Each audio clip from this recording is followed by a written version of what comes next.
great ones, right. You tell her. That was our favorite joke. You bet. I forget the answer. No, there we go. I wanted to see the butterfly. Act like a nut? Oh, yes, climb up a tree and act like a nut. That's how you catch a squirrel. Right, oh, yeah. yes, we began all those awful Ricki. jokes, yes. Well, you know what? One of the questions that I've had people come up to the street and ask me about is about Kay Newman.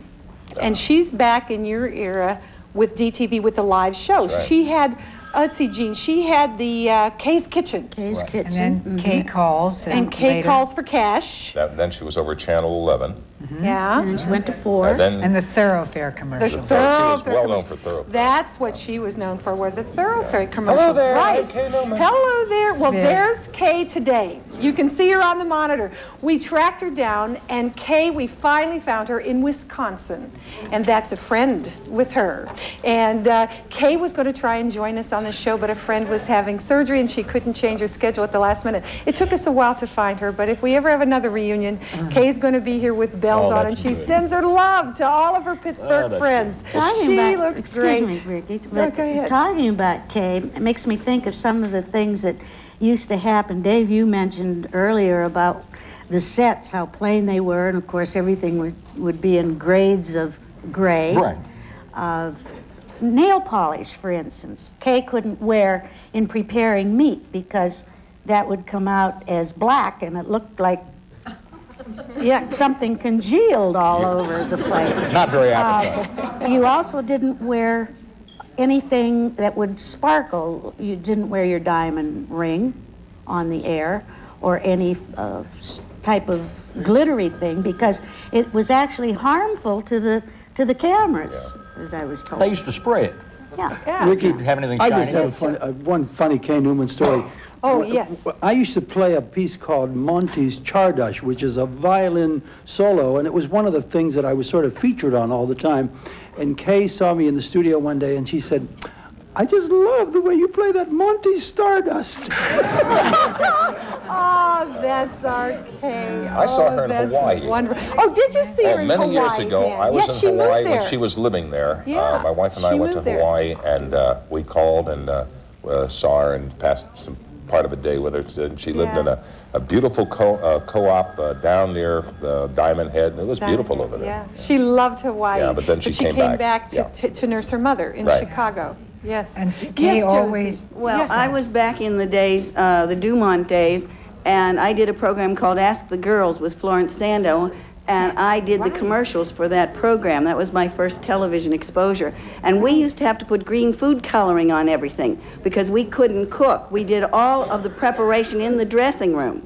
And so we would cut the ham, and we would put green food coloring around the outside edges so that it would look cooked. And we couldn't use iced tea. We had a tea commercial, but the iced tea would get cloudy under the lights, so we would have to water down Pepsi Cola and wait until the bubbles went out of it and put ice cubes in it. I never heard that trick before. Sometimes you'd forget to tell the guest that he wasn't drinking tea, he was drinking Pepsi Cola. And they would put sugar and lemon in it and stir it up, and they would take a big swallow of it, and we'd say this was the commercial, you know, and then they'd make this gagging face. Oh, that's We had to be funny, very careful Josie. what we prepared in those days because we had no facilities, and the black and white distorted everything. Right. Jean was saying we couldn't wear patterned clothing, we couldn't wear polka dots, you couldn't wear black, you couldn't wear white, because all of them made glares and funny the distortions, and the camera crew would go crazy if you came in with something that wasn't photographable or whatever. Yeah. Eleanor, you had a story. Oh, I was just thinking about Kay. Kay had such a wonderful, bubbly personality that, you know, was the same off the air as on the air. And she always was trying to lose weight. And I remember one day we were in Horns, and she was going up the escalator, and I was coming down, and she called, and she said, "I've got to talk to you." So I got to talk. She said, "Eleanor, I have found the secret. I'm going to lose 20 pounds in the next month. I found this new wonderful thing. It's called Metrocal." And she explained to me how it worked, that you drink it 3 times a day. And so Kay went away on vacation, and she came back, and I said, "Kay, how is it going?" And she said, "Oh, it's just terrible." She said, "I have gained 15 pounds instead of losing. And I said, okay, that's impossible because Metrocal was new and it was almost a surefire thing. She said, well, I don't understand because it's been the happiest month of my life. I was not hungry one time. She said, I got up every morning, I drank my can of Metrocal, and then I sat down and I had my breakfast. And I drank my can of Metrocal, and I had my lunch, and I drank another can. And she said, then I'd have another can before I went to bed. And she said, I just don't know what happened. And the poor dear, it was just, she was crushed. Hank, you have a quickie. Yeah, quickie? No, this will take a couple of hours. I've just measured some time here. Dave Murray and I go back to our college days, to 1948, at the Cincinnati College of Music. Our first television jobs were at WLWD in Dayton, Ohio. When I was directing news, he was directing news, I was doing news, he was doing news. We were called announcer-producers in those days.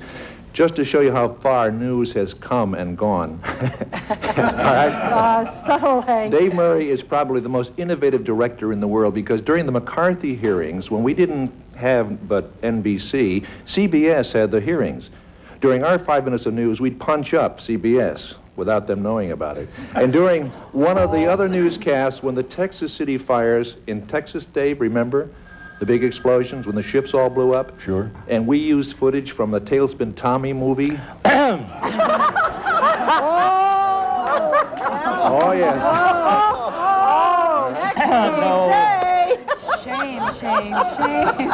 I got you. David Murray. Not true. David, you never knew that until tonight. No. I love it.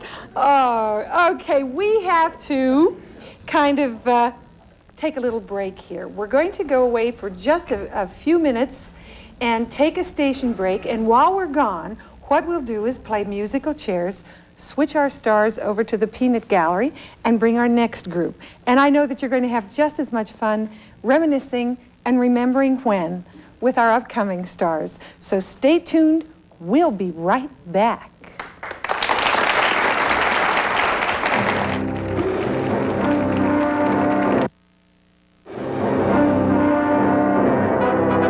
Now, back for more of Pittsburgh's original TV stars, a QEX special.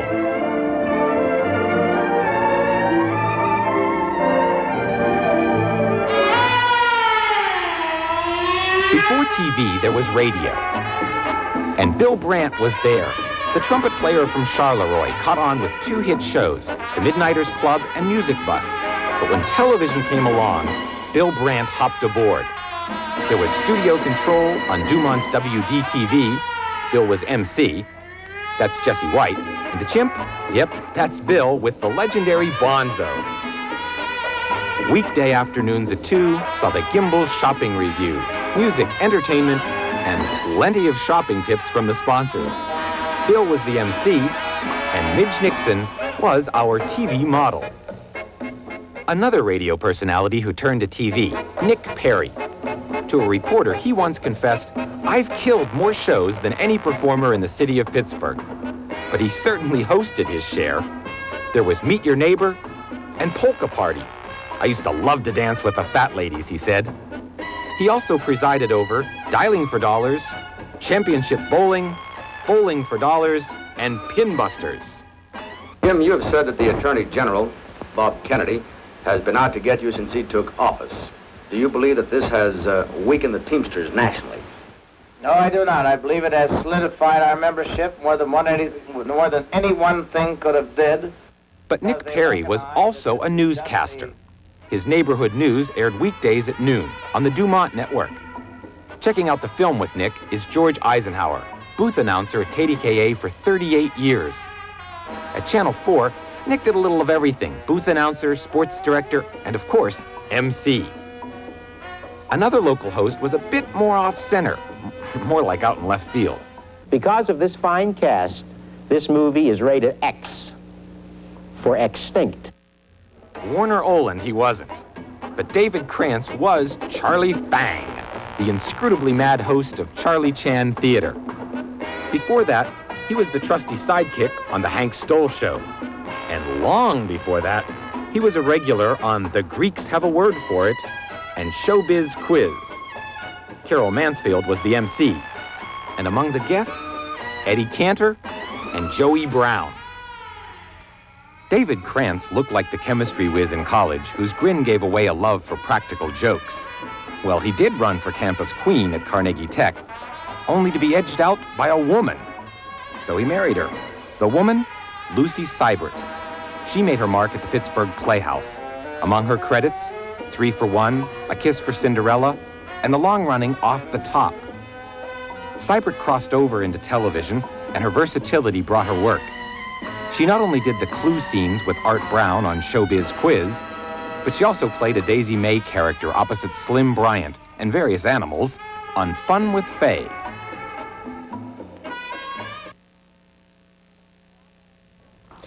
I'm back here now with our second group of stars, and they are all stars to me as well as to you out there. And they're fun to look at. Aren't those clips just... Did it bring back memories for you, my love, looking at some of those clips? Where'd you get those pictures? I'll never tell. I'll never tell. That was Bonzo. The one on the right was Bonzo. Oh, is that the one? And you hear Johnny Carson talking about him all the time. That's he right. died in a fire. Did he really? Oh, No, yeah. I He didn't died in a know. big... Carson died in a No, Bonzo. George. Anyway, that was... And the thing with the toga, that was with Mitzi Steiner. And Mitzi she was a very funny little girl. Of course, I worked with great people. There's Hank over there. Yeah. Hank I sang at Stoll. Mitzi Steiner's wedding, and when she got divorced, she called me every name in the book. I mean, I met her in See that? Chicago, And and you she remembered. Who else's wedding did you sing at, Yes. George? And who else got singing divorced? at all of And them. who else got divorced, George? You're a jinx. She's Mitzi McCall now. Right. Yep. Right. She's Mitzi McCall, and she's out on the coast. Yeah, she's doing very well. She was a very funny little lady. Yeah. Ricki, can I go back before even the studios took over? Please. In 1949, I have one claim to fame. I was the first regular announcer in the city of Pittsburgh. Not the oldest, but the first.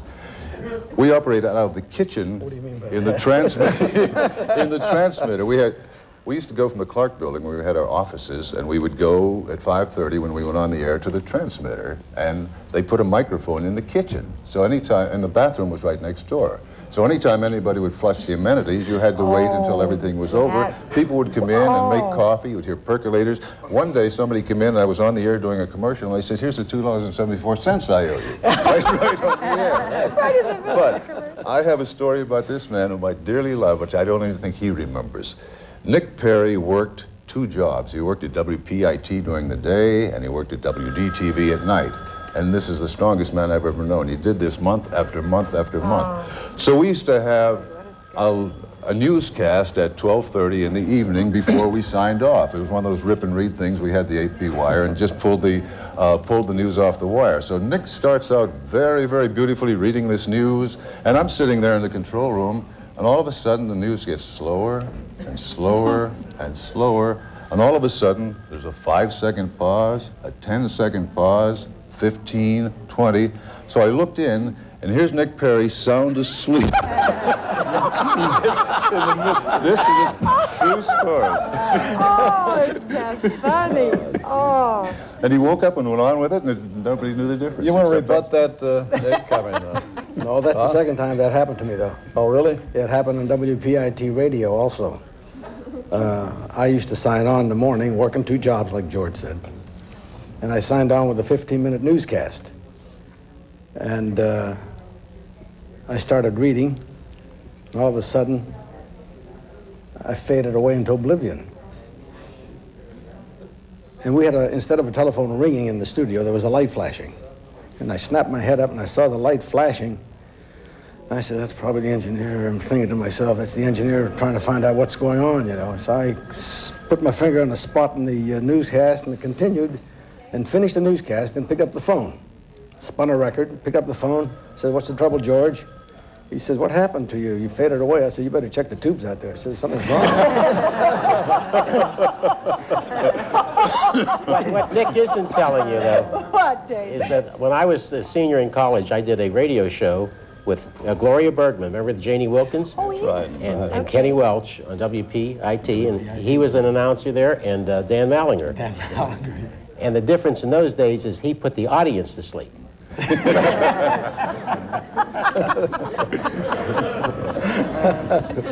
Did you do your first Charlie Chan at or what was that? Charlie Fang. Charlie Fang was a figment of Stoll's imagination. Right. When he was Charlie Fang and I was Burma Dave. Oh. And Joe Negri was #1 son, who used to say clever lines like, "Who done the murder?" Yes.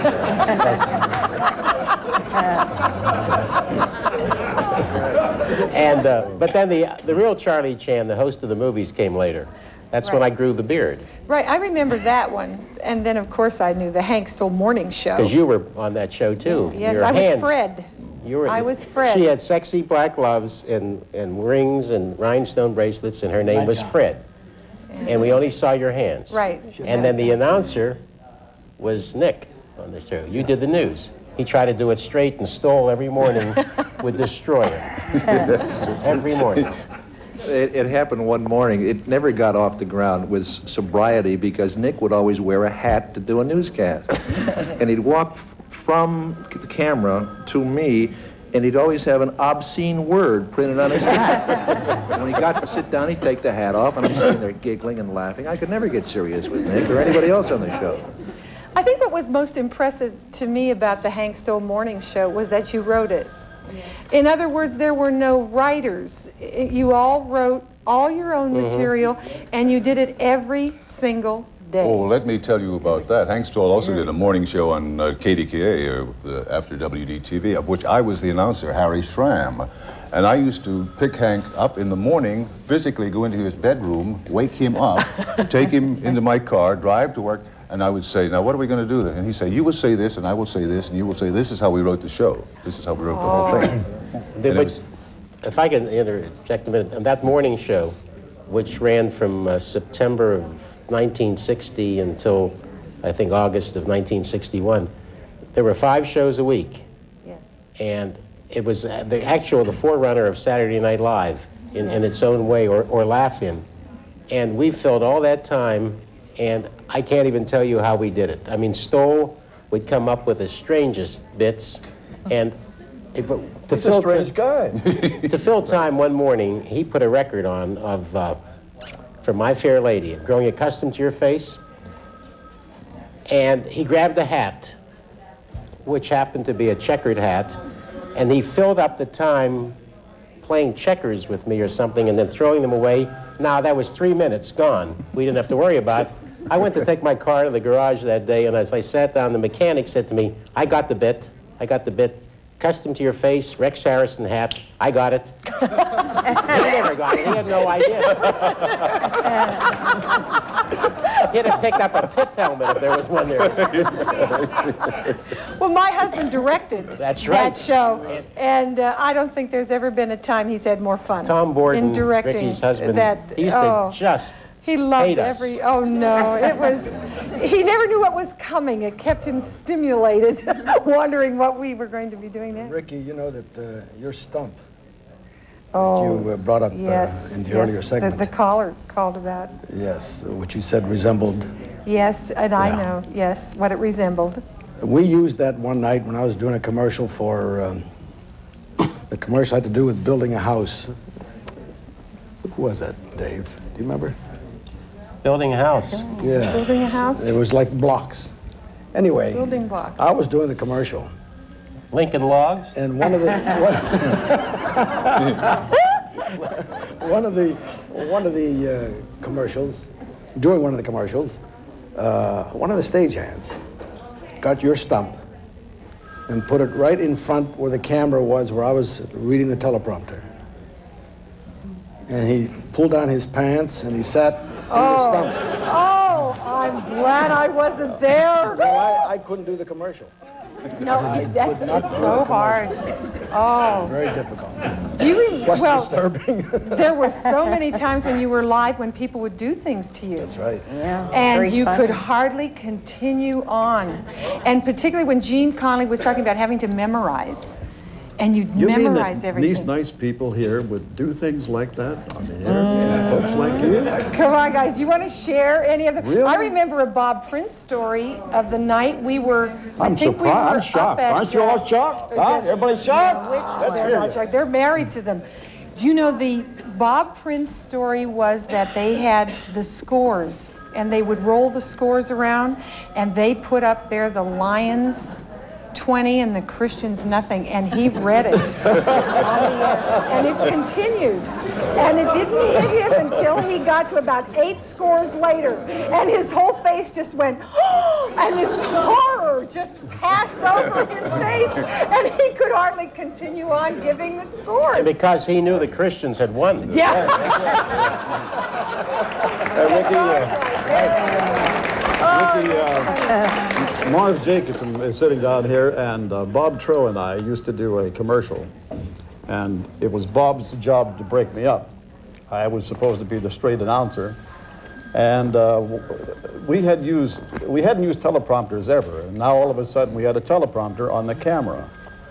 And if anybody knows Bob Trow, he's one of the funniest guys I know. And he used to write for Cordic, for you folks who don't know, he used to write for Cordic, writes a lot. You see him a lot on commercials now. Anyway, he's an imp and a very funny guy. He's riding this bicycle that they got from Carnegie Museum with a big wheel in the front and a little wheel in the back. And the teleprompter was on my camera, okay? Now, I had never used a teleprompter before because we always had lived. So I'm doing the commercial, and suddenly they took that camera to shoot the bike. You remember that, Marv? Yeah. And I kept going. I don't know what I said, but I kept going, you know. Right. Oh, we have teleprompter stories. Tell us something. No, I was going to tell Lucy's story.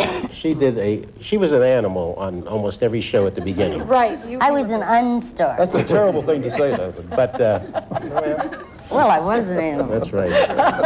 Never a dog, though. But anyway. Aw, so romantic.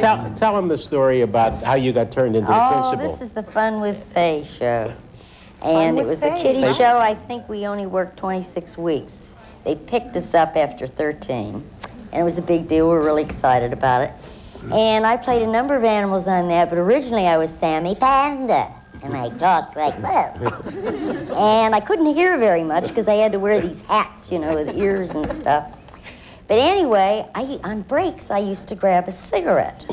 You know, it was a little panda running around having a cigarette.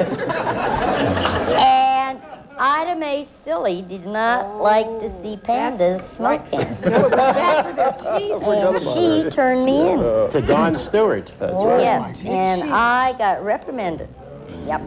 But she was right, and it's been proven that smoking is not good for you, right? Ida Mae was always right. Yeah, Ida Mae was a lovely woman. Oh, she and happy. I didn't like her that day, but she was a lovely woman. I think I have one that nobody can top here. I think it's a television first. I think it's maybe a television only, but I'm not sure about the latter. Okay. May I try it? Go I was get arrested it, Bill. on television.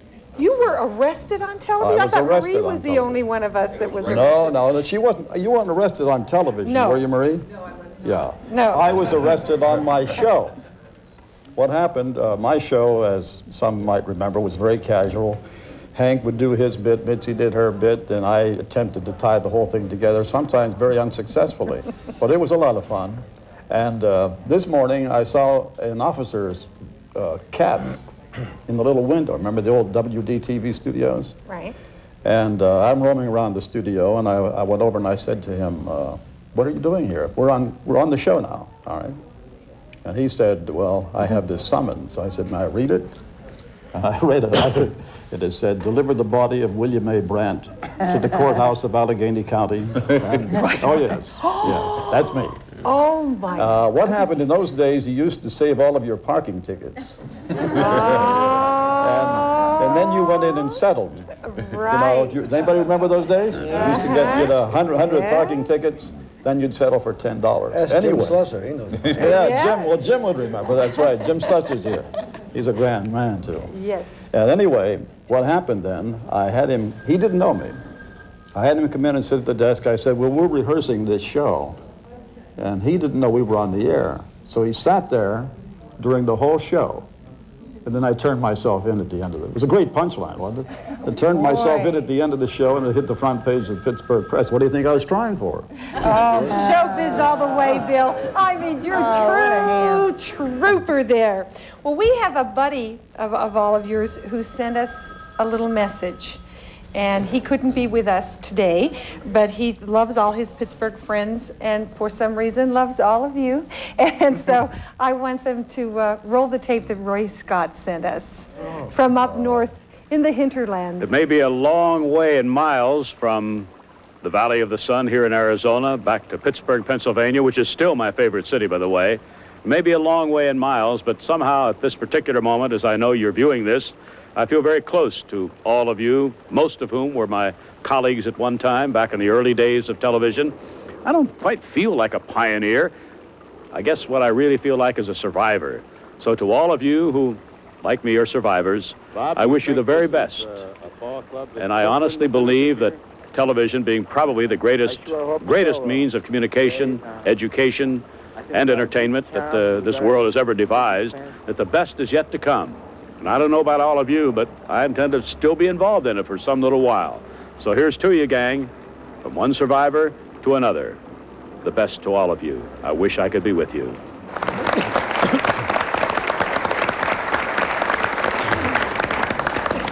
Oh, how great to hear from Ray, and he's still working hard. Anybody have any Ray Scott stories? Yeah, I can tell you a story about Ray. When Ray left Pittsburgh, he went to Minneapolis.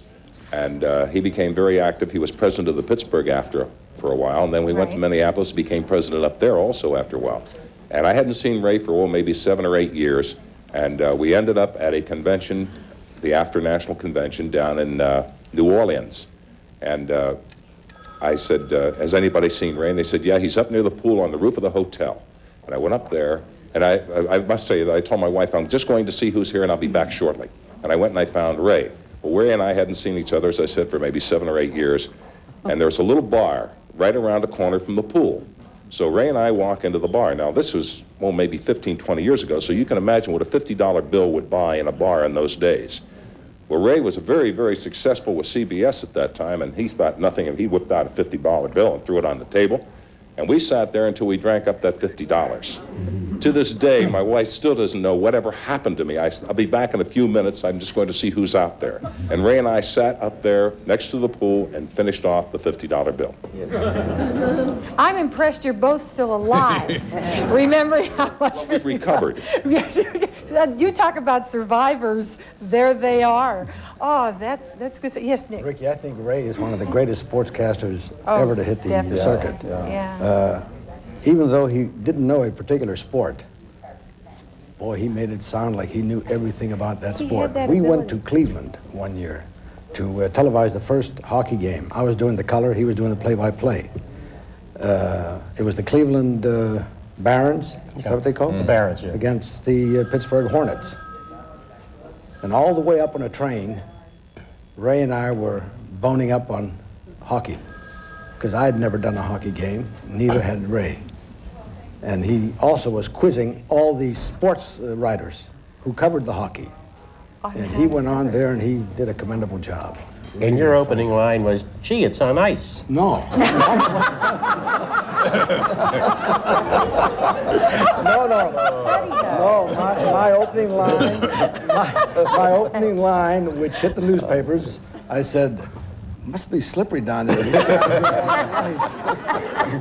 You're so profound. I sit here looking at you, and I remember a time when Wait a minute. Joe Bach was doing a sign for us. You and Hank Stoll and I were going to open a shopping center. Remember those days when we went around and opened shopping centers? Yeah. And Joe Bach was making the banner to hang up. And he made one up that was so funny because he had Nicholas Katsafanis, Hank Zukowski, and Ricky von Bortenkerker will be appearing here. And they were our real names. And he said, now hang that up and see who comes. That was funnier because it said continued on next sign. Sign to hang it. But it's You know, true. I'll never forgive you for what you did to me one day. Me? Moi? Yeah, moi. Moi? Yeah, Yes. moi. Copper was sick. And you couldn't, you remember? Yes. You couldn't bring him to the studio. Right. And you asked me if I would play the part of Copper on Ricki and Copper, and I was up in the announce booth with a Yes, wastebasket, and Yes, I would sir. bark into the wastebasket, and I'd give him cue from you. Someday. And we tried to fake it through, but you didn't sound like Copper at all, my love. But you were a good sub. But you went on the paper. I give you credit for that. Very good.